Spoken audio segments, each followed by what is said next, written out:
Heisa. In September 2023, I went to Denmark for a short visit. I packed a lot into the 5 or 6 days I was there. I had about 24 hours in Copenhagen first, and then I was off to stay with my parents who live in a small town in Jutland near Aarhus, Denmark's second largest city. So come with me on a little tour of random places with some random facts about Denmark. Editing, Carina here. It turned out that it took a lot longer to put this video together than I had imagined. Obviously not the first time I bit off more than I could chew. So I've decided to make a short and a long version of this video. The short version is the one you're watching right now. It covers my 24 hours in Copenhagen. The longer version is Copenhagen plus the other part of my trip. This version is also slightly more personal. If you would like to watch the longer version, it is available on my Patreon page.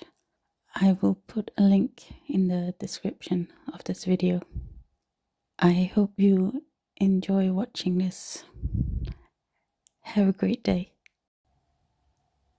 To get to Heathrow from where we live, I took a train and a taxi, and then I took the Elizabeth line for the first time. This is a new train line built in London, which makes it easier to get from one end to the other. I was flying with British Airways, and my husband told me, treat yourself. Usually I'm a very frugal traveler, so guess what? I flew on business class. And on business class, the complimentary drinks are served in actual glasses, made from glass. How fancy is that? I love having a window seat. For one thing, I love clouds. I'm even a member of the Cloud Spotting Society. Yes, that is a thing. And with a window seat, you can look at the ground when taking off for landing, which is especially exciting when you can spot various landmarks. And here we're just coming in to land in Copenhagen. I was very excited to see that we were actually flying over the city, so I could spot several landmarks in downtown or the center of Copenhagen. When you're in Copenhagen, of course there is a bicycle pump where you pick up your luggage at the airport. I mean, obviously. This is the fanciest hotel in Copenhagen, probably all of Denmark. It's called d'Angleterre, which means England in French. I'm not sure why it's called that, but never mind. It's where pop stars and presidents stay when they're in Copenhagen. So if you're a pop star or a president, now you know where to stay. I am neither of those things, so I stayed in a hotel 5-minute walk from there at a fraction of the cost of a night at the d'Angleterre. This is my hotel room. It's pretty basic, but it was comfortable and reasonably priced and easy to get to from the airport. And it's about a 5-minute walk from a metro station, so it could not be more perfect. In the hotel lobby, I picked up a map with 3D drawings of the streets of Copenhagen. Love that kind of thing. In Copenhagen, you will see bins like this with a little shelf on it. On the shelf, it says "Giv din pant videre," which means pass on your bottle money. In Denmark, you pay a small amount for the bottle or can whenever you buy a drink in a bottle or a can. And this is to encourage recycling, because you get the money back when you take it to a bottle recycling machine, which are usually found in the supermarkets. But if for whatever reason you can't be bothered to do that, you may want to put it in a bin, because you wouldn't just throw it on the ground, would you? But since it's worth money, you're not just going to put it in the bin. You put it on the little shelf, because then someone else can pick it up. And then they don't have to rummage in the bins to find the empty bottles or cans, because that's quite unpleasant, I would imagine. So with those little shelves, it's a lot easier. And if you're ever in Denmark and you think that bottle or canned drinks are a bit expensive, just remember that you can get some of the money back. You just have to take it to the supermarket. But if you can't be bothered to do that, and I would imagine that the machines where you recycle the bottles or cans are usually in Danish, will leave the empties on the little shelves or put them next to the bin if there isn't a shelf. So I'm not sure. I don't think there are all over the countries have the little shelves. So that's a little tip. Don't throw away your bottles or cans in Denmark.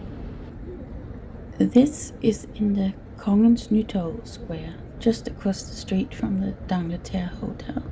The funny little booth in the corner is a small cafe bar, but that wasn't its original function. It used to be a telephone kiosk. There was about a dozen of those built in the early part of the 20th century, because back then obviously not everyone had a phone in their home, so they would go to the kiosk to make a call. I think it's really nice that some of these kiosks are preserved throughout the city. Most of them are used as cafes, I think. I really like the shape of them. They're very iconic. I hope you can hear me okay. I'm sitting outside, as you can see, and there's a little bit of a breeze, so it might get into the microphone of the mobile phone that I'm using to record this. So right now I'm sitting in Kongens Have, the King's Garden, which is a park in Copenhagen, and it surrounds the Rosenborg Castle. On a lovely day like today, it is full of people enjoying the nice weather, although some people are wearing jackets today. Well, it's quite warm actually. They're just hanging out, having picnics, playing, reading, sunning themselves. It's a really lovely spot, and there's lots of people walking their dogs, of course. So I'm going to sit here for a little bit and enjoy the park, and then I'm going to have a look at the castle, only from the outside because I haven't got time to go inside. So I'll see you at the castle.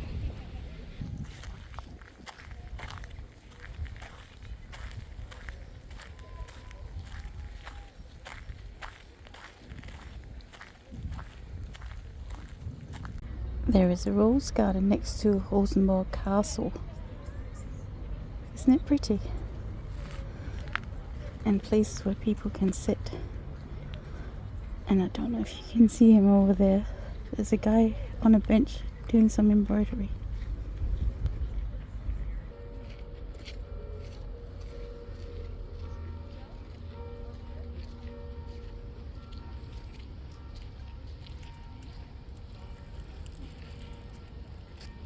I just had to do a quick drawing of Rosenborg Slot.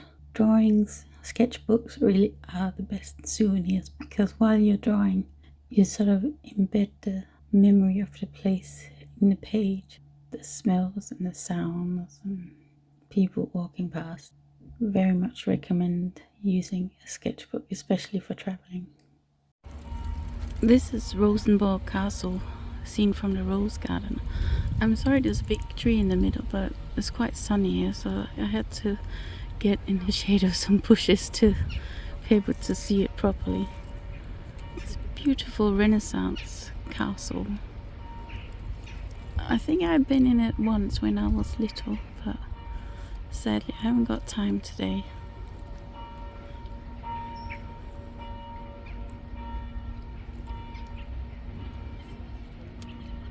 I don't know if you can hear some church bells in the background. I'm not sure which one of the churches it is. It may be our Saviour's church, but I don't know.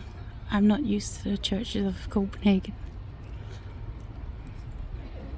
Right. I'm off to my next stop. Don't know where that will be. See you there. One of the roses in the Rosenborg Rose Garden. Such a gorgeous color. And look at the petals on the floor, how they've turned pink. Beautiful. Speaking of pink, this lady went past me on a bicycle and I regretted not taking out my phone to snap a picture of her fabulous pink outfit. But then I spotted her walking back on the other side of the street, so I sneaked a picture of it. Isn't it fabulous? And they say that Danes only wear muted colors. That's clearly not true. These are very old houses. It's an area called Nyboder. I'm not sure which king built these houses, or had them built anyway. But I think they were built for sailors in the king's army, maybe. I really like these houses. They're very pretty. And especially on a day-to-day, with the blue sky, the red roofs, the yellow houses, and then the green of the doors and the window frames. It's a very pretty area.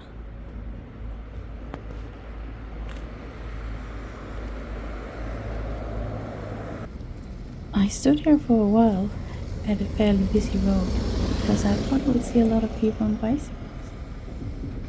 But there really wasn't that many. Maybe people had already finished work by then. Anyway, enjoy the beautiful Østerport station, which was built in 1897.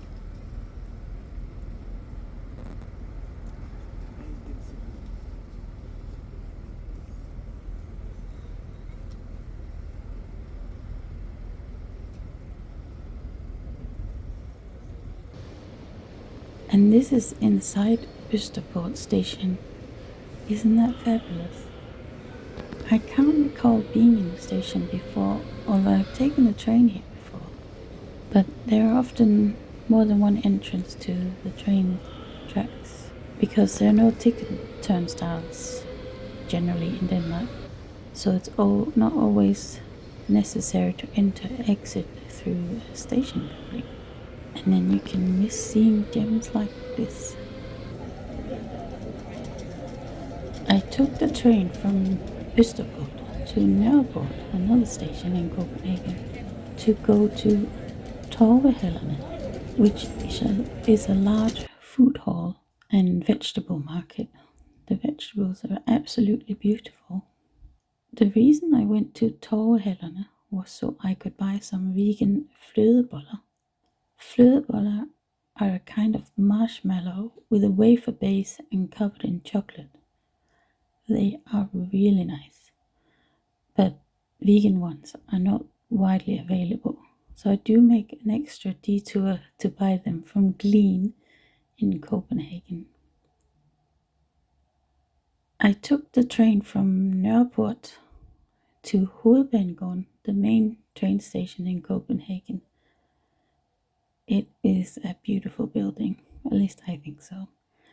It was opened in 1911. I walked past a lot of bicycles outside the main train station.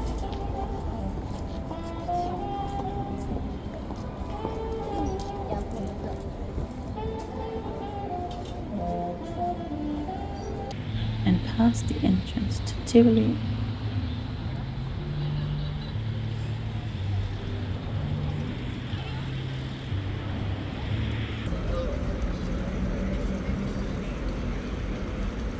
This building, I think you can just make it out in the fading light after the sun has set, is the Copenhagen Town Hall, which I think is inspired by the Town Hall Siena in Italy.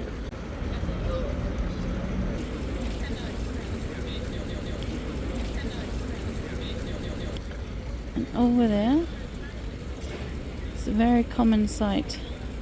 A little booth where you can buy hot dogs and other things.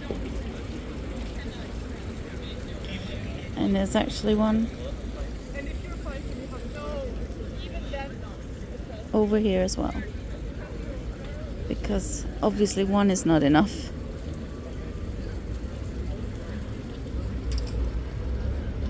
So just here between those buildings, this is the famous shopping street in Copenhagen called Strøget. It's a pedestrianized street with lots of shops, and it goes on for quite a long distance. I want to say 2 kilometers, but I'm not sure that's correct.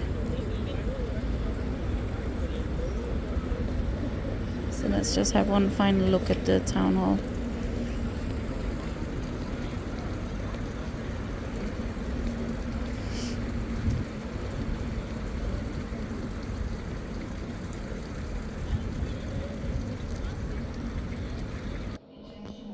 The next day, on my way to get some breakfast, I went to a bakery called Landbageriet, the country bakery, which has lots of vegan baked goods. I bought something called a Kbh. These are particular to Copenhagen, I think. In the part of Denmark where I'm from, we do have something called a birkes, but it is different. The Kbh is sweet, and I think if you wanted one of those in Aarhus, my hometown, you would have to ask for a Københavner birkes, a Copenhagen birkes.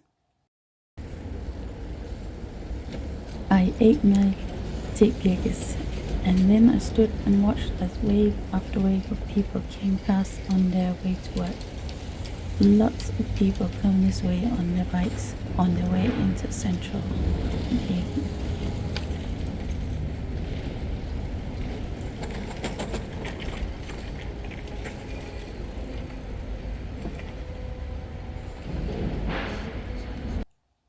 I popped into an Irma supermarket on my way back from the bakery.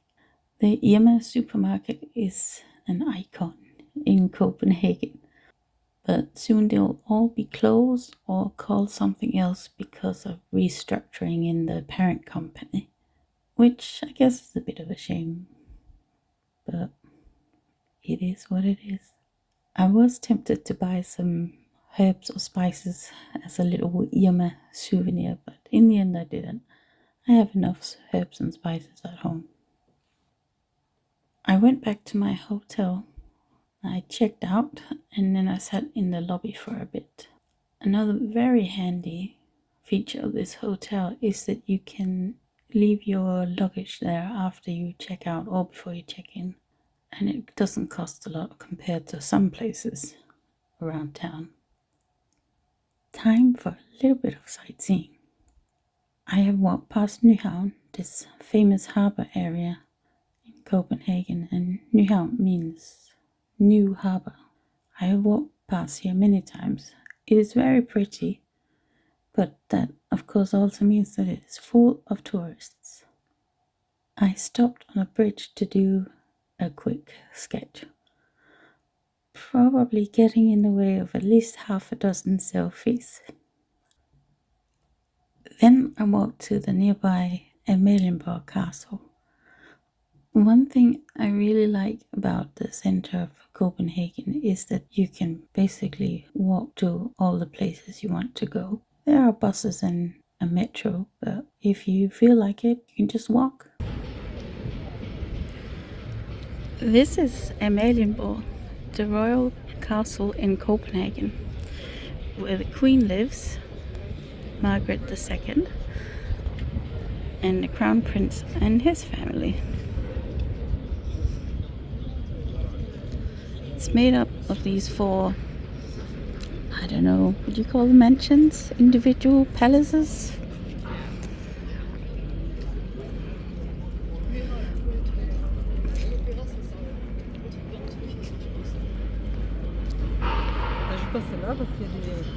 I'm not sure who lives in which of the palaces.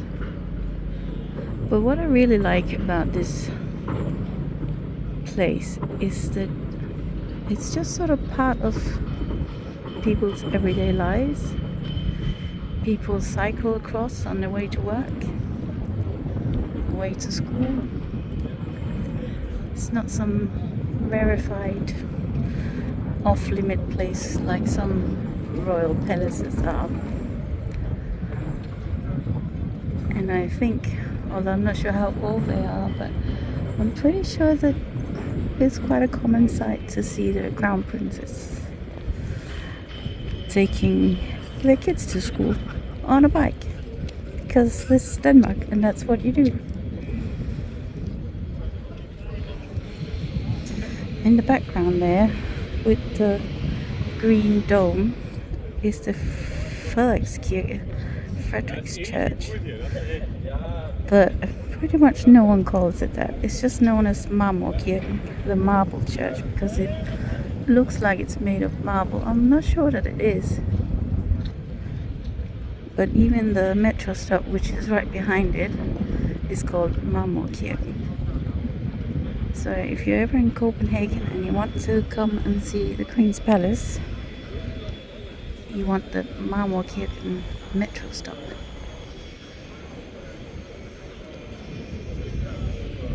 So I'm too early today to see the changing of the guards, which usually happens over there.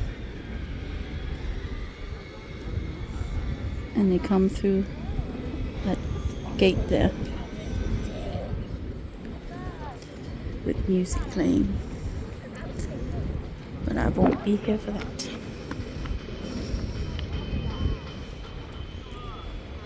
I'll just leave you with a few more seconds of this square here.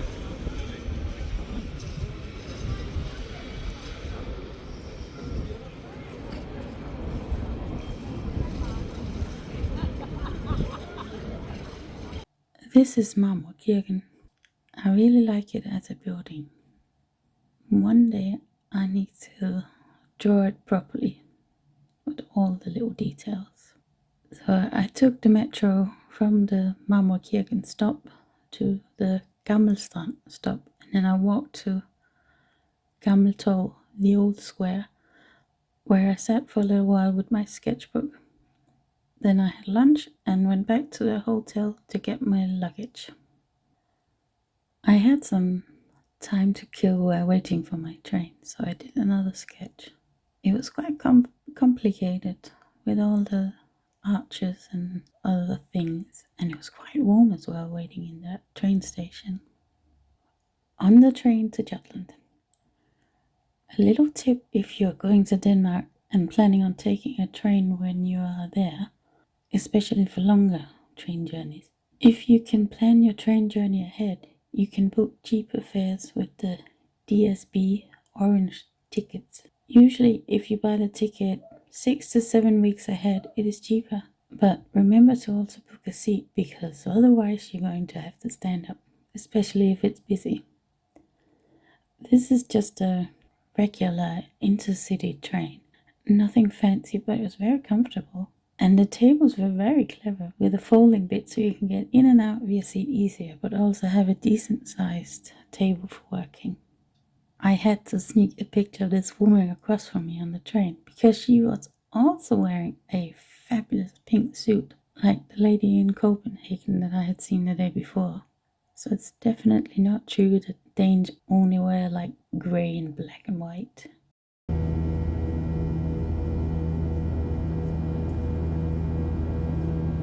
Bye bye Denmark for now.